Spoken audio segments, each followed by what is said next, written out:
साथियों नमस्कार। स्वागत है आपका आपके अपने यूट्यूब चैनल करियर एक कदम पर। साथियों, उत्तर प्रदेश पुलिस भर्ती एवं प्रोन्नत बोर्ड द्वारा उत्तर प्रदेश में होम गार्ड के पदों के लिए एनरोलमेंट यानी आवेदन की प्रक्रिया का आज यानी 18 नवंबर से प्रारंभ हो गया है। इसी क्रम में 41,424 रिक्त पदों के सापेक्ष एनरोलमेंट करने हेतु अध्याचन मुख्यालय को प्राप्त हो गया है, जिसमें जनपद वाइज एवं श्रेणी वाइज डिस्ट्रिक्ट वाइज पदों का आवंटन कर दिया गया है कि किस डिस्ट्रिक्ट में कितने पद हैं और किस वर्ग के कितने पद हैं। इसमें लंबवत एवं क्षैतिज दोनों आरक्षण में डिवाइडेशन हो गया है। तो आइए इस पर एक चर्चा करते हैं। साथियों, वीडियो शुरू करने से पहले आपसे निवेदन है कि जो भी साथी चैनल पर नए हैं वो चैनल को सब्सक्राइब, वीडियो लाइक तथा शेयर कर दें, साथ ही साथ बेल आइकन को प्रेस कर लें, जिससे इसी पे आगे जो नोटिफिकेशन आए वो सबसे पहले आप तक पहुँचे। तो आइए शुरू करते हैं। 18 नवंबर यानी आज के दिन विज्ञप्ति का प्रकाशन किया गया है। ओटीआर के लिए पहले विज्ञप्ति का प्रकाशन हुआ है, तो इसके संबंध में ओटीआर की प्रक्रिया चल रही थी अभी तक। इसी क्रम में आगे बढ़ते हुए उत्तर प्रदेश पुलिस भर्ती एवं प्रोन्नत बोर्ड के द्वारा होमगार्ड मुख्यालय उत्तर प्रदेश से समस्त जनपदों के होमगार्ड के लिए 41,424 रिक्त पदों पर एनरोलमेंट हेतु अध्याचन प्राप्त हुआ है। जिसके क्रम में वर्तमान समय में जो प्रतिदिन ड्यूटी पर उपस्थित करने पर 600 रुपये ड्यूटी भत्ता तथा राज्य सरकार द्वारा समय समय पर महंगाई भत्ता निर्धारित किया गया है। तो अब आइए हम बात करते हैं कि श्रेणीवार और जनपदवार कितने पद किस जनपद में हैं और कौन कौन से अभ्यर्थी या कौन कौन से व्यक्ति इन पदों के लिए आवेदन कर पाएंगे।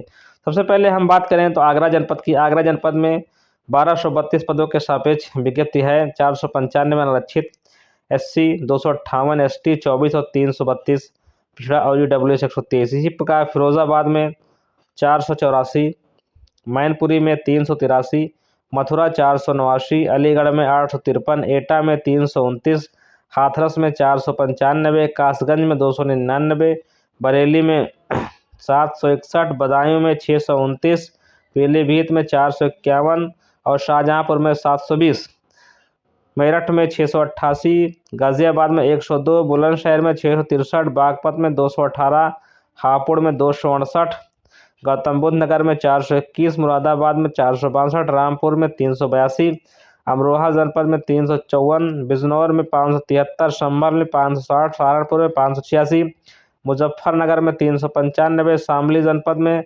307, अयोध्या में 452, बाराबंकी में 615, सुल्तानपुर में 551, अम्बेडकर नगर में 434, अमेठी में 453, चित्रकूट में 242, हमीरपुर में 340, बांदा में 481, महोबा में 111, गोंडा में 826, बहराइच में 659, बलरामपुर में 551, श्रावस्ती में 221, झांसी में 456, ललितपुर में 188, जालौन में 433, कानपुर नगर में 1947, कानपुर देहात में 380, इटावा में 485, फतेहगढ़ में 420, कन्नौज में 320, ये फतेहगढ़ फतेहपुर हो सकता है, कुछ त्रुटि हो सकती है, औरैया में 332, लखनऊ में 1371, हरदोई में 1072, सीतापुर में 927, रायबरेली में 472, खीरी या लखीमपुर खीरी में 629, उन्नाव में 738, आजमगढ़ में 867, मऊ में 318, बलिया में 704, बस्ती में 537, सिद्धार्थनगर 419, संत कबीर नगर में 252, गोरखपुर में 830, कुशीनगर में 624, देवरिया में 667, महाराजगंज में 462, मिर्जापुर में 476, भदोही में केवल 43 पद है, मतलब पद बहुत कम है इस जिले में। सोनभद्र में 250, प्रयागराज में 1219, फतेहपुर में 583, प्रतापगढ़ में 726, कौशाम्बी में 290, वाराणसी में 1004, गाजीपुर में 693, जौनपुर में 900 और चंदौली में 350, यानी कुल मिला के 75 जिले में 41,424 पदों के सापेक्ष विज्ञप्ति का प्रकाशन किया गया है। अब इसी क्रम में जो क्षैतिज आरक्षण का है प्रावधान, उसके तहत महिलाओं के लिए इसमें 20% सीटों का हम मोटा मोटा बता दे रहे हैं। वीडियो बहुत लंबी हो जाएगी, फिर आप लोग इसको देखेंगे नहीं, और आपको मूलभूत जानकारी जो हम उसको दे रहे हैं। बाकी विज्ञप्ति आप पढ़ लीजिएगा स्वतंत्र रूप से, जिसको जहां आवेदन करना है अपने हिसाब से देख लीजिएगा कितने पद आपके वर्ग में आपके ज़िले में क्षैतिज या लंबवत आरक्षण के तहत है।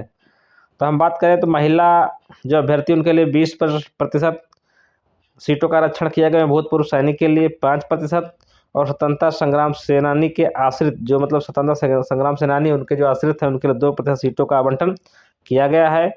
तो इस प्रकार ये जो हमने बताया ये क्षैतिज आरक्षण का विवरण है।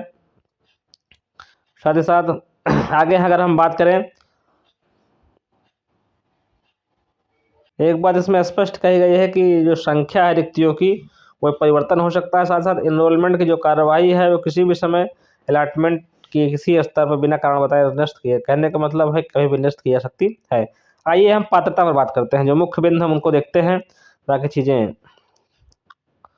पहली चीज़, शारीरिक और मानसिक दोष से युक्त या दिव्यांग व्यक्ति होमगार्ड के पदों के लिए, कहने का मतलब जो शारीरिक और मानसिक तौर पे दिव्यांग हैं या दोषयुक्त हैं उनको इस पद के लिए एनरोलमेंट करने की आवश्यकता नहीं है, वो आवेदन नहीं कर पाएंगे। दूसरी चीज़ है कि जो एनरोलमेंट या आवेदन करेंगे वो जनपद के मूल निवासी हों, जिस जनपद के सापेक्ष रिक्त का प्रकाशन किया गया, यानी जिस जनपद आवेदन करना आप वहीं के निवासी होना चाहिए। एक और बिंदु कहा गया है कि जो नियमित व्यक्ति किसी भी संस्थान में है वो इस पद के लिए आवेदन नहीं कर पाएंगे। साथ ही साथ किसी न्यायालय में आपका आपराधिक मुकदमा कोई विचाराधीन है तब भी आप इसके पात्र नहीं होंगे। और अगले बिंदु पर हम बात करें तो जो पुरुष महिला अभ्यर्थी होंगे, एक से अधिक पत्नियां या पति जीवित न हो, कहने का मतलब एक से अधिक पत्नी या पति है तब भी आप इस पद के लिए आवेदन नहीं कर पाएंगे। आगे हम बात करते हैं मुख्य जो महत्वपूर्ण बिंदु है वो है आवेदन के संबंध में। तो आज यानी 18 नवंबर से आवेदन प्रारंभ होगा और अंतिम तिथि 17 दिसंबर रखी गई है। शुल्क भी आप इन्हीं तिथियों में ही जमा कर पाएंगे और शुल्क के समायोजन की यानी प्रिंट आउट की तिथि जमा करने की 18 नवंबर ही आज से ही कर पाएंगे और 20 दिसंबर तक ये चलेगा, मतलब 2-3 दिन थोड़ा बढ़ा दिया गया है। आवेदन अभ्यर्थी को आवेदन करने से पूर्व OTR करना अनिवार्य है। OTR के लिए पहले से जो है एक नोटिफिकेशन आया था शॉर्ट, तो जिन अभ्यर्थियों ने अभी OTR नहीं किया है वो OTR कर दें। जो चयन है, चयन परीक्षा के आधार पर किया जाएगा और परीक्षा होनी है सामान्य ज्ञान की, पहले भी नोटिफिकेशन में दिया गया, तब फिर दिया गया है। अगर हम फीस की बात करें तो फीस 400 रुपये सामान्य EWS OBC के लिए, साथ ही SC ST के लिए 300 रुपये निर्धारित किया गया है। एक राष्ट्रीयता की के संबंध में एक परिभाषित किया गया है, उसको देख लेते हैं। भारत का नागरिक हो, पहली चीज़। दूसरी चीज़, तिब्बती शरणार्थी हो जो भारत में स्थायी निवास से प्राय यानी 1 जनवरी 1962 से पूर्व भारत आया हो तो उसे भारत का स्थायी निवासी माना जाएगा। भारतीय उद्भव का ऐसा व्यक्ति जिसे भारत में स्थायी निवास करने से प्राय पाकिस्तान, म्यांमार, श्रीलंका अथवा किसी पूर्वी अफ्रीकी देश, केन्या, युगांडा और तंजानिया से विभाजन किया हो, परंतु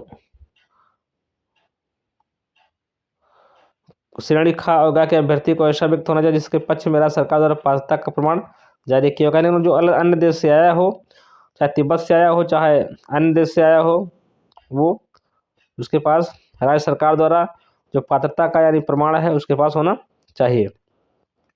अब हम बात करते हैं शैक्षिक अर्हता पर।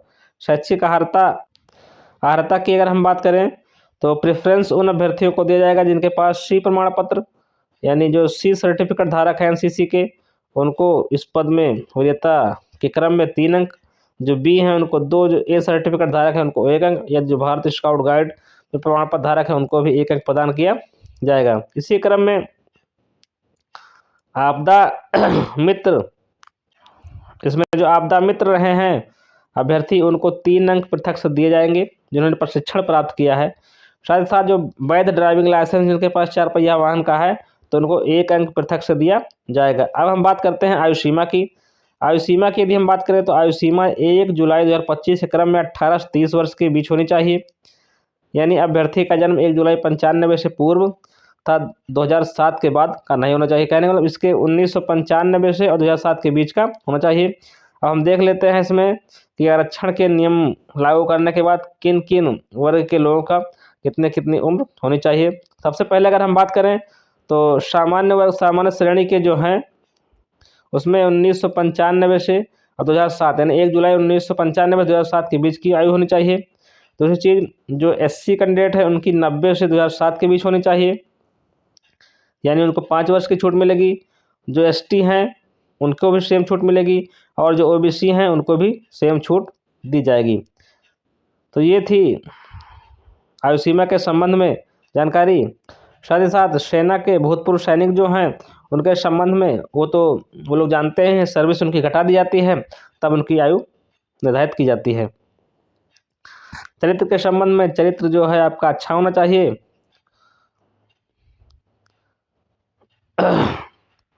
जो आवेदन की प्रक्रिया है वो मार्गदर्शिका जो उत्तर प्रदेश राज्य होमगार्ड एनरोलमेंट मार्गदर्शिका उसके अधीन किया जाएगा। अब हम आ जाते हैं लिखित परीक्षा पर।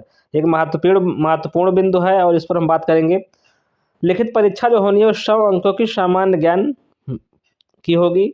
100 प्रश्न आएंगे इसमें और 100 अंक 2 घंटे में पेपर खोना है। प्रत्येक जो प्रश्न है उसके लिए 1 अंक निर्धारित किया गया है।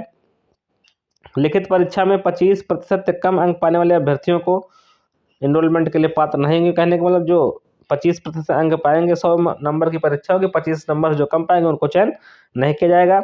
OMR में परीक्षा होनी है। इसमें यह भी स्पष्ट कर दिया गया है कि परीक्षा 1 दिन भी हो सकती है, 2 दिन भी हो सकती है, 2 पाली में भी हो सकती है। 1 पाली में संख्या के आवेदन के आधार पर इसका निर्णय लिया जाएगा। 2 घंटे की परीक्षा होनी है और 100 अंक होंगे जिसमें 1 अंक निर्धारित होंगे। OMR में परीक्षा होनी है।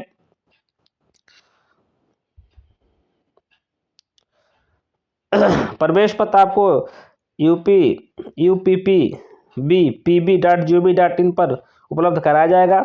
अभ्यर्थी उसे वहां से डाउनलोड कर पाएंगे। परीक्षा होने के उपरांत जो बोर्ड का गठन किया गया शारीरिक मानक परीक्षण के लिए, उसमें जिला मजिस्ट्रेट जो DM साहब हैं वो अध्यक्ष रहेंगे। जिला पुलिस प्रभारी द्वारा नामित कोई पुलिस उपाधीक्षक सदस्य रहेंगे। जिला विद्यालय निरीक्षक द्वारा नामित कोई राजपत्रित अधिकारी सदस्य रहेंगे और मुख्य चिकित्सा अधिकारी द्वारा नामित कोई चिकित्सा अधिकारी यानी एक डिस्ट्रिक्ट मजिस्ट्रेट साहब रहेंगे। दूसरा जो है पुलिस डिपार्टमेंट से एक व्यक्ति रहेगा उपाधीक्षक, और एक विद्यालय निरीक्षक से राजपत्रित अधिकारी कोई रहेगा और एक चिकित्सा विभाग से अधिकारी रहेंगे चिकित्सा के लिए। और ये लोग शारीरिक मानक परीक्षण में रहेंगे। इन लोगों की एक समिति बनेगी, इन लोगों के सामने ही शारीरिक परीक्षण किया जाएगा। शारीरिक मानक परीक्षण के लिए जो पुरुष अभ्यर्थी हैं उनके लिए ऊंचाई 168 सेंटीमीटर होनी चाहिए और जो SC के पुरुष अभ्यर्थी है 160 सेंटीमीटर होनी चाहिए। जो अन्य सेना की बात करें, जो अन्य सामान्य अन्य पिछड़े वर्ग के हैं उनको 79 बिना फुलाए और कम से कम 84 फुलाने पर, SC के लिए 77 बिना फुलाए और 82 सेंटीमीटर फुलाने पर होनी चाहिए और न्यूनतम 5 सेंटीमीटर सीने का फुलाव अनिवार्य है। कहने का मतलब जो भी सीना का फुलाव है न्यूनतम 5 सेंटीमीटर होना चाहिए। तो इस प्रकार एक सामान्य जो है मानक निर्धारित किया गया है। तो हमने इसकी जानकारी आप तक पहुंचाई कि क्या क्या एक सामान्य योग्यता रखी गई है, तो और परीक्षा भी होनी है। तो इन सब चीज़ों पर एक संक्षिप्त चर्चा हमने की। तो जो भी योग्य अभ्यर्थी है आयु सीमा एवं योग्यता के तहत वो इस पद के लिए अप्लाई करना चाहते हैं तो आप आज से ही आवेदन कर सकते हैं। आवेदन प्रारंभ हो चुका है। जो भी अभ्यर्थी इन पदों के लिए आवेदन करना चाहते हैं उनके लिए अच्छा मौका है। 43,224 पदों के सापेक्ष विज्ञप्ति का प्रकाशन हो गया है।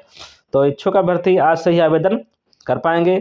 साथियों, ये जानकारी आपको कैसे लगी कमेंट बॉक्स में कमेंट करके जरूर बताइएगा। जो भी साथी चैनल पर नए हैं सब्सक्राइब शेयर कर दें, सब्सक्राइब भी कर लें और शेयर भी कर दें, और जिससे और लोग भी इसका लाभ प्राप्त कर सकें, जिससे समय से लोग आवेदन कर सकें और अपनी नौकरी प्राप्त कर सकें। धन्यवाद।